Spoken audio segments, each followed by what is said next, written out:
Ah, look at that. My old rant about the ending to The Legend of Korra. An old video with poor sound quality, but one that has not ceased to get comments on it to this day. I've wondered if I should do a follow-up. My channel's content has taken a different direction since then, but maybe I could still make something that would involve some research and analysis. Oh yeah, I remember this. Guess it would be fun to revisit this and refute it, even though it has been over 2 years, but hey, I of all people should know that showing up even a couple years late to the party can still pay off. Let's begin. Let me start at the beginning.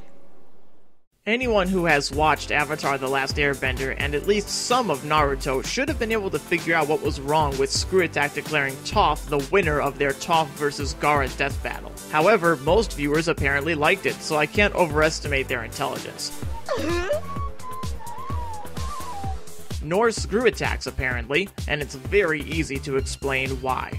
Gaara's sand is so dense and fast, only someone who can move nearly the speed of sound can pass it. This is one of many reasons a fan of Avatar would be skeptical of Toph's victory. Toph is nowhere near as fast as the speed of sound. It's one of many great divides between the two universes.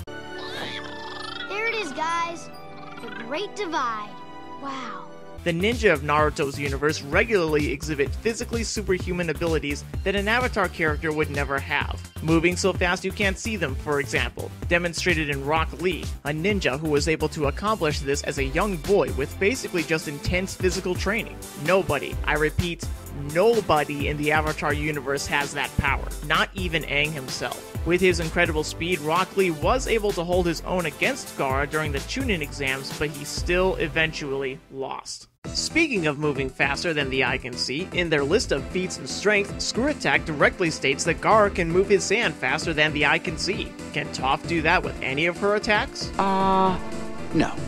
Nowhere in Toph's list of feats and strength do they ever say she can move anything faster than the eye can see. It would be silly to think that Toph could take sand, an element she has always had more difficulty manipulating, and not only bend it effectively, but wield it even faster than Earth. Scratch that. So fast your eyes wouldn't detect it. But Toph doesn't have trouble manipulating sand. Wiz said she mastered sand bending. But she has since demonstrated her mastery in both sand bending and mud bending. But this is where Wiz is simply wrong, though not necessarily of his own accord. In Toph's Wikia page, they say something pretty similar to this twice. Toph practiced her sandbending, eventually achieving a mastery over it that allowed her to create an extremely detailed sand version of Ba Sing Se during her time relaxing at Ember Island. She seems to have ultimately gained some mastery of sandbending, as she mentioned working on it during Team Avatar's beach party and was able to create a miniature version of the upper ring of Ba Sing Se in rich detail. Two things. 1. Each of these sentences says Toph had achieved some mastery of sandbending, which clearly implies she hadn't really mastered it. This would explain why they say she gained the position of earth-bending master and metal-bending master, but not that of a sand-bending master. 2. Both of these claims make reference to the same event shown in Screw Attack's video, which was the time when Toph made a fancy sandcastle. They have to do that because, in terms of sandbending, there's really nothing for them to go on. We'll go ahead and list all the times that Toph bended sand in the series here. Toph dodged and or misdirected sand thrown at her by another sandbender. No big deal. The second time, she compacted some sand to give her some solid footing whilst trying to slow the sinking of a library in the middle of a desert. She also threw some sand at the sandbenders kidnapping Appa. It had no effect, but as she was greatly distracted, this doesn't give us much to go on. The third time she bent sand was the sandcastle cited by Wiz and the Avatar Wikia, and that's all. That's all the sandbending she ever did in the show, and only in the last time did she do anything worthy of merit, and it wasn't an attack. She made a neat sandcastle out of sand that no one else was already bending at the time, and it was outside the heat of battle. Yes, she can bend sand. Can she do it to any real effect? No. I am so going to overuse that clip. No.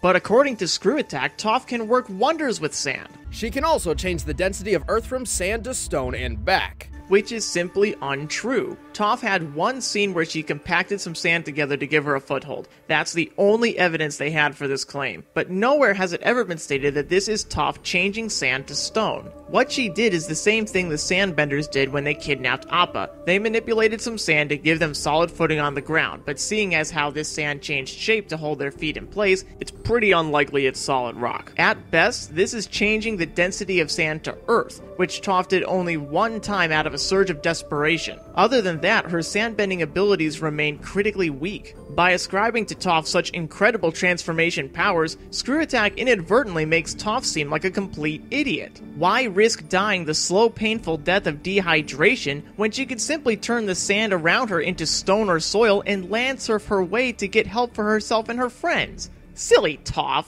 But she made a stone walkway out of sand once. No. No is right. This is the hidden entrance to Long Feng's secret headquarters underneath Lake Laogai. It came complete with a manhole cover. Did Toph make that too?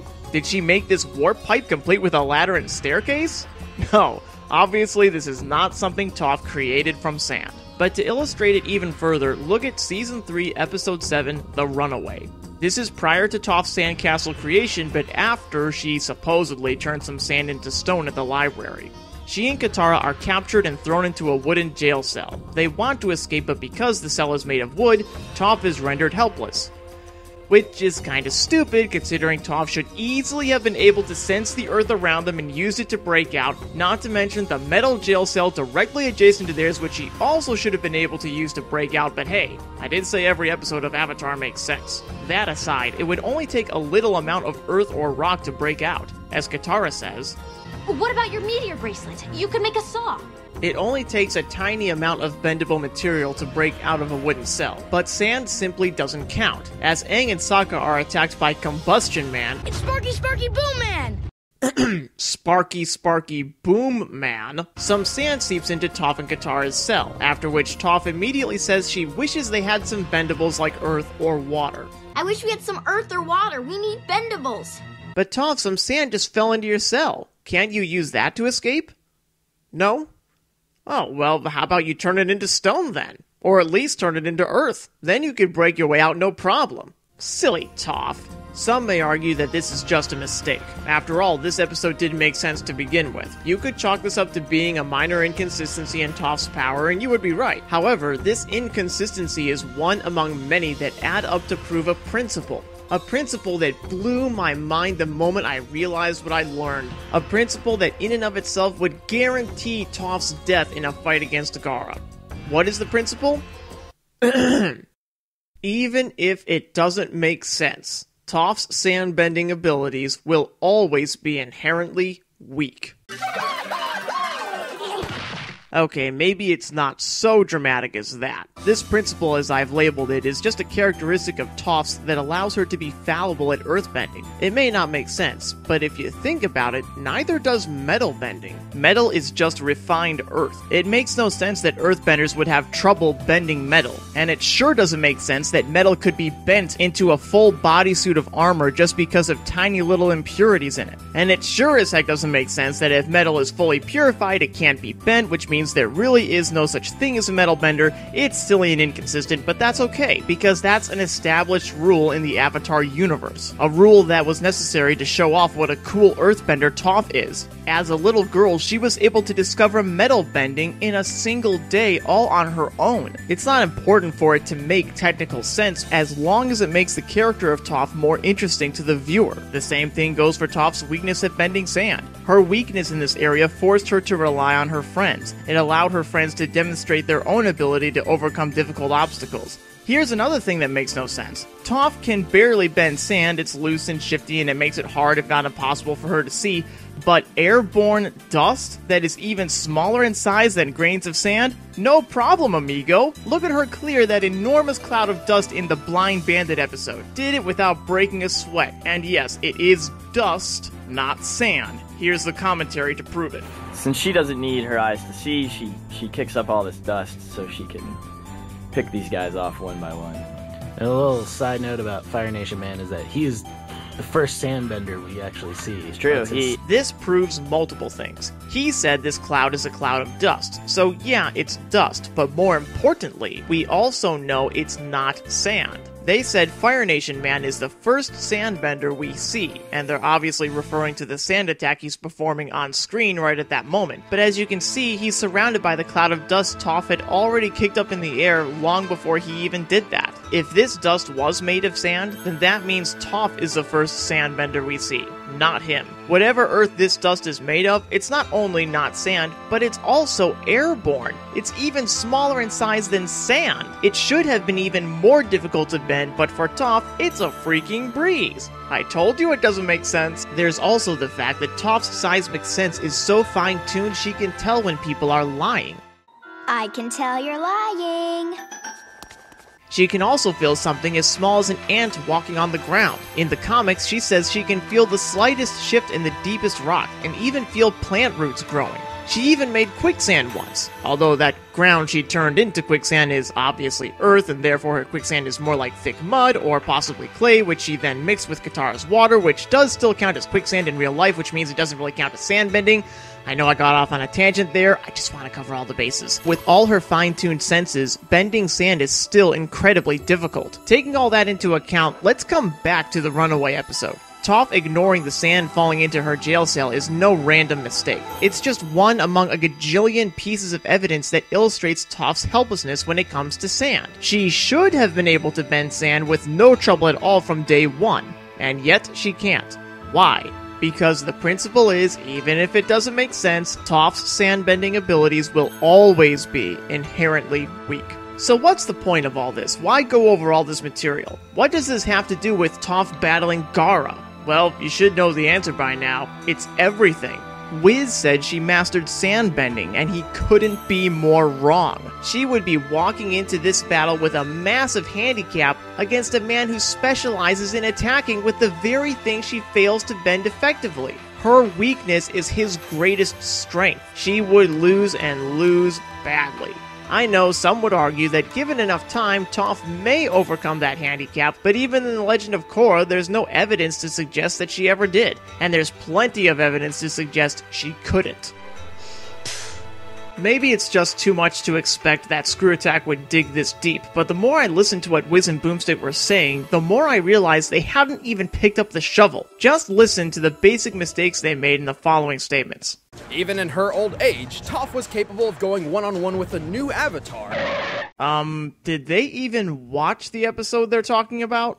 You gotta help me get back into avatar fighting shape. I've been getting my butt kicked by losers all over the Earth Kingdom. You were tossing me around like a rag doll all day long. I just don't understand why I can't get back to my former self. It's like I'm a step slower. I'm tentative, I'm out of sync. I just can't get back in the groove. Probably carrying around that metal doesn't help. What metal? The little bits of metal poison stuck in your body. I'm not the avatar I used to be. I can't even go into the avatar state. Korra was poisoned the whole time, so weak she was being beaten up by losers and couldn't access the avatar state, but Toph held her own against her, that tough old bird. No, Toph held her own against a weakling. It proves nothing. And her seismic sense could locate people across the world. False. She could sense people across the world because she lived in the foggy swamp, which has roots and vines that spread all over the earth. I'm more connected to the world than you've ever been. The roots and vines, they run all over the world. I can see Su and Lin, Zaofu and Republic City. I see everything. Toph's seismic sense was powerful to be sure, but not round-the-world powerful. What happens when Toph leaves the swamp and needs to check out the immediate area around her? I think I know where they are. She goes back to old-fashioned seismic sense, which should not be necessary if her seismic sense could stretch across the earth on its own. And dueling King Boomy to a standstill. And that guy's conquered an entire hostile city by himself. And dueling King Boomy to a standstill. And that guy's conquered an entire hostile city by himself. No, she did not. They show you one panel of this comic. Let me show you the rest. Toph and Bumi did not duel to a standstill, they were made to stop fighting. And if you'll notice, Zuko stopped Toph by grabbing her by the wrist and telling her to stop, whereas it took the combined forces of Uncle Iroh, Katara, Master Piandao, Pakku, and Zhang Zhang to get King Bumi to settle down. This was no standstill, it was a duel cut short by outside forces that deemed it necessary to use much more force to quell Toph's opponent than Toph herself, implying that perhaps King Bumi was more powerful at the time. This doesn't prove much one way or another, but if we're going to force this tiny little comic to serve as proof of Toph's power, then we'd have to say Toph was less powerful than King Bumi, which would only undermine Screw Attack's argument in favor of Toph's strength. And that's after conquering Earth Rumble 4. She even won the Earth Rumble 4 tournament multiple times. She beat Earth Rumble 4, huh? I think the Boulder is gonna win back the belt at Earth Rumble 6. Because we're going to Earth Rumble 6. Welcome to Earth Rumble 6! Yeah, the name of the tournament is Earth Rumble, not Earth Rumble 4. And besides that, nobody ever called it Earth Rumble 4 in the show. Screw Attack even wrote down the name of the Earth Rumble tournament in Toph's list of feats and strengths, but there they correctly named it Earth Rumble 6 in Roman numerals. Defeating an entire army almost single-handedly. What? No, she did not. That never happened. Watch this entire battle if you don't believe me. There's like 2 or 3 Dai Li soldiers and Azula, and Aang does most of the fighting. What were they watching? How does this count as Toph defeating an entire army almost single-handedly? Did anyone preview this video before uploading it? Did anyone proofread their script? Did they even read the comics? Did anyone on their staff even watch this show? No. Whatever. This doesn't prove Toph would lose the death battle. What it proves is Screw Attack had no idea what in the world they were talking about. Heck, even when they acted like they knew what they were talking about, they didn't know what they're talking about. Oh ho ho! In the official behind-the-scenes extras of the Avatar Book 2 DVD, we found this. Toph can feel the Earth, even if it isn't connected to the ground. Oh, look at that! Man, that just sounds so smart. These Screw Attack guys are something else. Isn't that right, Admiral Zhao? Wait, not yet. I'll come back to you. Obviously, Toph can sense Earth if it's not connected to the ground. For some people, that does need to be directly stated. When she demonstrated she could manipulate airborne dust, it should be obvious that she can sense Earth even if it's not connected to the ground. So, what's the problem? First, Wiz says they found this by watching the behind-the-scenes extras on the Season 2 DVDs of Avatar: The Last Airbender. In the official behind-the-scenes extras of the Avatar Book 2 DVD, we found this. Here's the thing, I have those DVDs. I've watched every special feature on every disc in all 3 seasons, but nowhere in any behind-the-scenes extras or even the subtitles do they ever contain this little note. The real source for this note is an episode of Avatar Extras. Nicktoons is on the path to Korra. No way. With a whole week of Avatar Extras marathons. Team Avatar is back! And exclusive sneak peeks of the brand new series, The Legend of Korra. Find out why you can't use bending in the spirit world, meet the lion turtle, and get caught up on all things Aang as you meet Korra. 2 generations, 1 Avatar. There's only one path to Korra, and it starts here. Avatar Extras Marathon start April 9th at 2, all part of the Path to Korra, only on Nicktoons. As you can see, the Avatar extras are basically just subtitled episodes of Avatar: The Last Airbender. Although they were officially created by Nickelodeon, they contain obvious mistakes that violate the show's canon. They have never been released on DVD, and the only way to watch them is by purchasing them through an online streaming service like Amazon Video or iTunes, which, why would you buy them? These subtitles are part of the episodes. If you want to turn them off and watch the show without them, you can't do that. I guess Nickelodeon thinks that people who already own the show will think these subtitles are just so cool, they'll happily pay twice as much money for a show they already bought. No.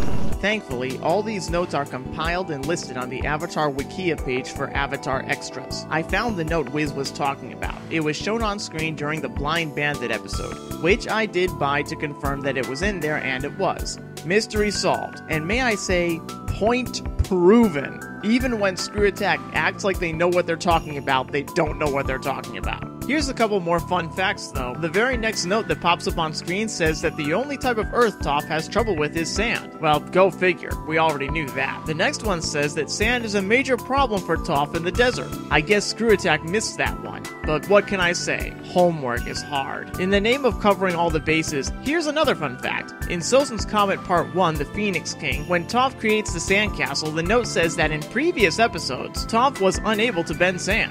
Well, that's clearly false. Maybe if it said Toph was unable to bend sand effectively, then this note would be accurate, but it doesn't, so this note clearly violates the show's canon. But you know what doesn't violate the show's canon? DVD commentary by the creators of the show. Specifically, Season 2, Episode 17, Lake Laogai. This shot's one of my favorites right here. The symmetry of Toph taking out those two guys. Yeah, and the great idea that Toph can't see the fists always flying at her, you know, because they're flying through the air. Yeah, she knows the line of action. She can feel someone strike at her, but yeah, it might be hard for her to time the fist in the air. Let me replay that, just in case you missed it. Yeah, and the great idea that Toph can't see the fists always flying at her, you know, because they're flying through the air.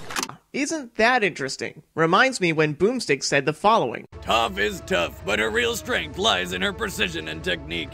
With her earthbending and seismic sense, she could see Gaara's attacks coming the instant they began, regardless of if he was in the air. Toph can't see the fists always flying at her, you know, because they're flying through the air. Regardless of if he was in the air. They're flying through the air. Regardless of if he was in the air. They're flying through the air. It's almost like he's completely wrong. Screw Attack stands refuted by the creators of Avatar themselves, and that was one of their biggest reasons for thinking Toph would win in the first place, but it's not true. And do not overlook the fact that Toph was caught off guard by a fist made of soil and or rock, the very forms of Earth she senses better than any other. If she couldn't catch that, then she would stand no chance against airborne sand. Seriously, if you're a Toph fan, you still think she would win the death battle?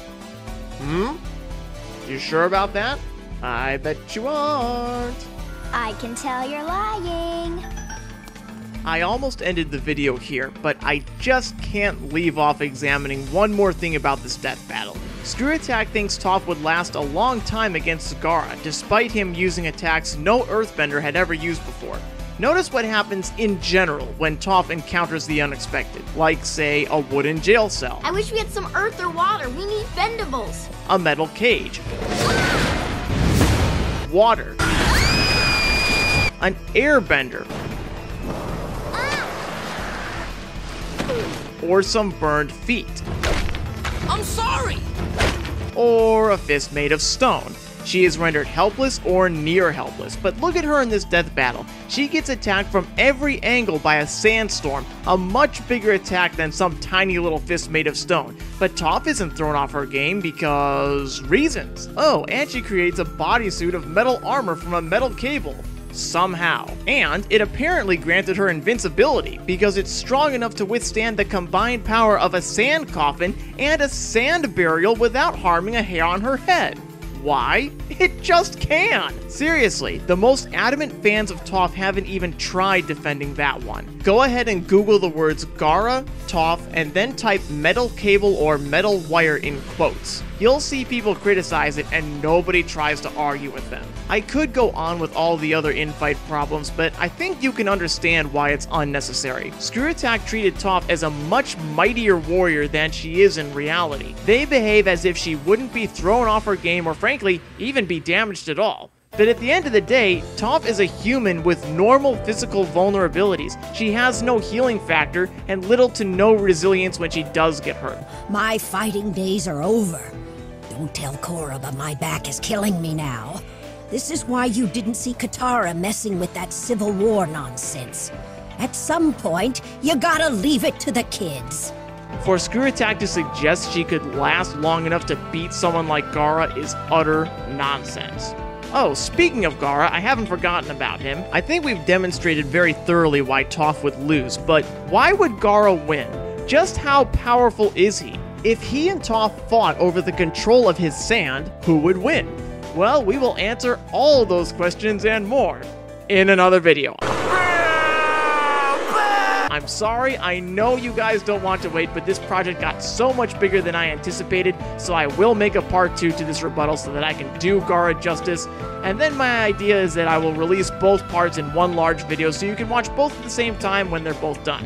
In the meantime, thank you for your patience, thank you for watching, be sure to subscribe, and like always, I cannot wait to see you again on the Prince Asbel channel.